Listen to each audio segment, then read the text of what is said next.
अगर आपको लगता है कि बैल बहुत ताकतवर होते हैं तो बीसन से मिलने का इंतजार करें। ये दोनों घास के मैदानों के दीव हैं, लेकिन कौन ज्यादा बेहतर है? चलें देखते हैं। सबसे पहले बीसन। ये बड़े जानवर 2000 पाउंड से ज्यादा वजनी हो सकते हैं।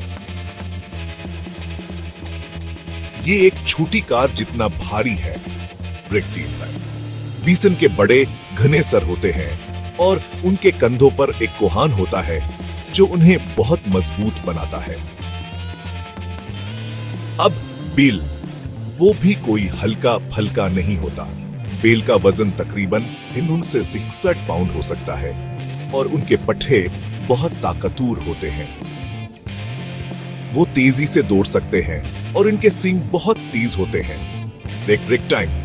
लेकिन सबसे दिलचस्प बात यह है, बीसन 35 मील फी घंटा की रफ्तार से दौड़ सकते हैं।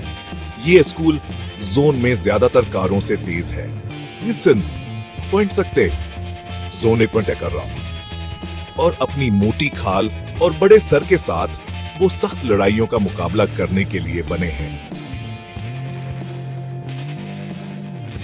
तो कौन ज्यादा मजबूत है? बीसन साइज और ताकत में जीतता है, लेकिन बैल तेज और खतरनाक होते हैं।